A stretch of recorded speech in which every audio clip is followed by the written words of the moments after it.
Hi everyone, it's Laura here, and today I'm going to share with you a plan with me video in which I'm going to show you the setup for my Canvo Bullet Journal for the month of May. I'm going to use different products in the Canvo system by Catherine Puller Designs. I'm also using the stamps and the stencil which are part of the Canvo subscription. This is a monthly subscription and every month you'll get 2 stamp sets, a smaller one like the one I just showed you with the name of the month written in 3 different fonts, and then a larger one which is different every month and has a different theme and everything you need to create your spreads. And then you also get a different stencil every month. These stencils here are sized perfectly to go with your pages in the Canvo Bullet Journal and will help you create spreads of different types. I'm going to show you some examples today. And lastly, this is my Doodle Garden Canvo Bullet Journal. There are different looks, but I really liked this doodly one with this lovely encouraging message on the front. Before moving on, I just wanted to remind you to give this video a thumbs up and leave a comment in the comment section down below if you enjoyed today's content, and if you haven't already, you can subscribe to my channel. I share card making and bullet journaling videos, and I'm going to dive in art journaling soon as well. Moving on to the spreads, the first page I have is my monthly overview. I like to have a month on 2 pages type of view, and for that I use my half calendar stencil by Catherine Puller Designs. I first go in with a pencil and I sort of define the look of my pages, and then once I am sure I have everything in place, especially the dates written down correctly, I can go ahead and start decorating the page and actually then ink up those lines with a black fine liner. The inks that I use on my bullet journal are also by Catherine Puller. The black one is the Midnight ink and this is an archival ink, and the colored ones are dye inks. And for today's spread I decided to use Tutti Frutti, Tiki Torch and Tiara. I will say at this point that I think I went a little bit overboard with this spread, especially with my monthly overview, but with this monthly setup in general.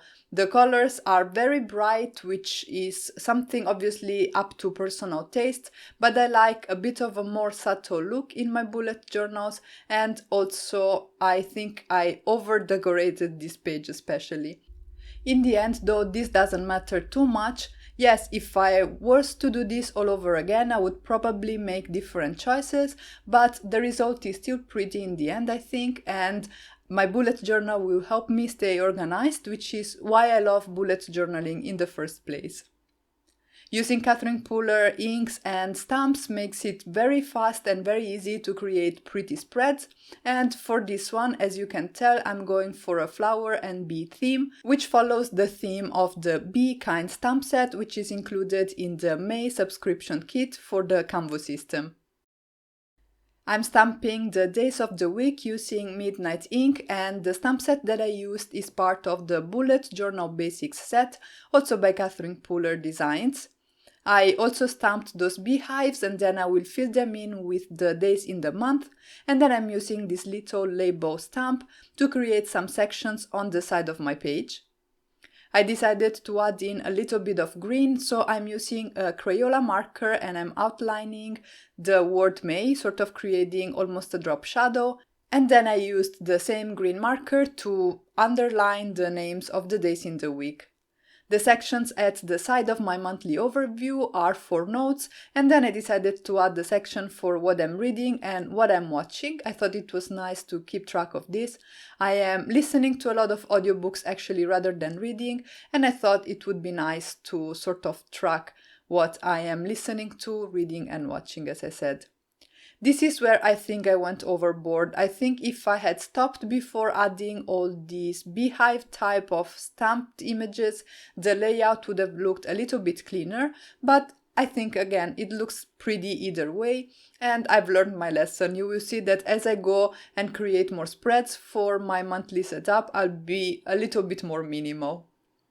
I filled in those beehives with the day of the month, and this is my monthly overview spread all done. The next page in my setup is my tracker page. Now, I don't track things like medicines, eating healthy, water, exercising, because I just find that it's hard for me to fill them in. Actually, I don't really fill in the trackers even if I add them. But I do track my social media activity because it gives me a feel of how productive I am and what kind of response I get based on how much content I put out there. I think the layout in general would be nice for any type of tracker page. You will see later on that I'm going to add a table in the lower part of the page, and there is where you could add your expense tracker, for example, and then in this top portion you can track whatever habits you'd like to track. So basically you can change up the content of the spread according to your own needs, but still use this as inspiration for your tracker pages. Once I created my little trackers, I'm going to connect each of them with the hexagons that I have in the outer layer, so I'm not going to use the one in the center, and each of these trackers will be assigned to a different social media platform. And by the way, if you'd like to receive more inspiration from me, you should definitely check out my blog and my social media. I share even more content there, and you will find them linked in the description box down below, and I will have a little pop-up here on screen as well. In the outer hexagons, I wrote the initials of the different platforms, so we have Pinterest, Twitter, Instagram, Facebook, YouTube, and my blog. I added a beehive in the center just to tie this spread in with the rest of the setup, and then I'm using a paintbrush and my Catherine Puller ink in Tutti Frutti to paint in the outer hexagons. I smooshed the ink pad on my glass mat and then I'm picking it up with a water brush. The water brush is actually loaded with water, and because these pages are rather thick, they hold up quite well to moisture. Obviously this is not watercolor paper, so you still have to be a little bit careful, but as you can see I'm using the water brush without any problem whatsoever. I'm going to show you another couple of ways in which you can use your Catherine Puller inks to paint and color elements in your spreads, but for now let's focus on this spread right here. I colored those little gaps that I created on the letters using a white Jelly Roll pen, and here at the bottom I have the table that I was telling you about earlier. Because my pens are not waterproof, the ones that I use to actually write in my bullet journal, not the fine liners that I create my setups with, I'm first highlighting all these areas with a Crayola marker and then a Marvi Uchida marker, or Uchida, I'm not sure how to pronounce that actually. I'm going to do the same in each of the trackers, and by highlighting every other line, I create some sort of a visual order for me so that when everything is filled in, the different lines are separated from each other in a way. I'm creating some drop shadows around my trackers using a yellow Crayola marker, and I love using these markers in my bullet journals because they are so inexpensive, so you can get a lot of colors, and also this will not bleed through your pages or create ghosting, especially on the Canvo Bullet Journal because, as I mentioned already, the pages are quite thick. In this bottom table, I have the number of followers that I have for each social media platform. So each column is a week in the month and each row is a different social media platform. And then at the beginning of the week, I'm going to fill them in so that I can see how I'm doing. Here you can see another way in which you can use your Catherine Puller inks to color your pages. I'm dipping my blender directly on the ink pad and I'm then using it to color whatever element I want to color on my page. This has less moisture than a water brush, so it will definitely not damage your pages. And the blender that I used is by Zig and it's in the Art and Graphic Twin collection.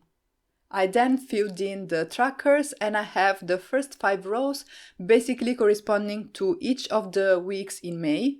The last 2 will then contain the initials of the days of the week, as well as the name of the social media platform that I'm tracking on that specific tracker.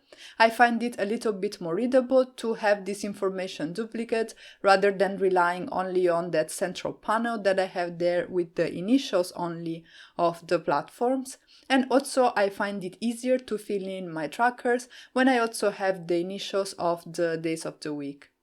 Basically, the way in which I'm going to use them is every time I have a post on each of these platforms, I'm going to put a little dot in the corresponding day so I can see how active I am on each of them. And I can also compare with the followers information, as I said, to see how I'm doing. This next page will have a mood and productivity tracker and something that I use to organize my days and create some sort of a routine. I have used this in the past and I have found that it helps me stay organized and have a structure in my days. Working from home can be a little bit difficult in terms of sticking to a routine and also taking breaks and taking some time aside from work. So I hope that this spread here is going to help me achieve that. To create each of the boxes, I used the weekly for Stencil. This is included in the May subscription kit, but these products will also then be available for purchase separately. It's just that when you get the kit, you get your stamps and stencils every month, and also you get them at a discounted price. The box in the top right is where I will basically have a schedule, so a time where I wake up, when I start working, a time for breaks, lunch, and then another little break in the afternoon, and then at what time in the evening I should stop working. So that's my routine tab. The box on the top left is my activity tab, and there I have ideas for things I can do while I take breaks, which are not very fun because I have tidying up and cleaning and doing laundry, but we have to deal with these things, right? And then at the bottom I have a mood and a productivity tracker, which are very similar to the trackers that I showed in the previous spread. This one here is a very simple spread, and it's where I'm going to have space for ideas, to-dos and my wish list. I decided to use again these hexagons in the On My List stencil to tie in this design with the rest of the spreads. And then I'm going to use the circle tracker and banner stencil to create different sections for ideas, to-dos and wish list, as I said. I'm fixing that little oopsie there with some Tipex. I think this is called whiteout in the States. Let me know in the comments down below because I'm not sure. And then after I fixed that little oopsie, I went ahead and finished the rest of the spread. I added a little bit of color with my yellow Crayola markers to the hexagons, where I'm going to write the initial letters of each section. So I have I for ideas, TD for to do, and W for wish list. I stamped that cute beehive again using Tiki Torch Catherine Puller ink, and then picking up Tutti Frutti ink directly with my paintbrush from the ink pad. I also added color to the hexagons that were blank at this point. This is another of those steps that if I could go back I would avoid, but I wanted to bring in a little bit of green because it's part of my color scheme for this month's setup. So I basically added larger circles around the ones that I had drawn in using a green Crayola marker again, and then I stamped some flowers at the top portion of the spread. Again, I'm going to highlight every other line inside each section with my light gray Marv V Uchida marker, and then I'm going to also write out the names of the sections because it makes the spread more readable. And this is my ideas, to-dos and wish list spread. This next spread is highly functional and has very little decoration. It's where I basically track the progress on every project that I have to complete within the month. Each row is a specific project that I have to complete, and each column is a task that is associated with that project. So for example, I have due date, whether I have completed the project, whether I have taken pictures, written the blog post, finished up the video, created the product list, and then the last section is for sharing.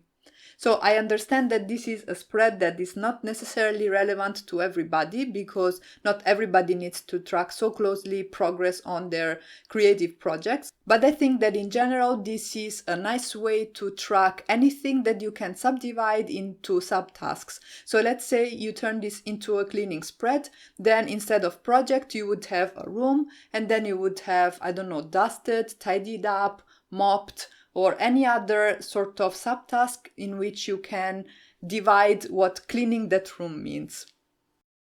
To make the table a little bit more readable, I am highlighting every other row using this light brush marker. This is a light gray marker, so it's quite subtle, but it still creates a bit of visual subdivision between each row.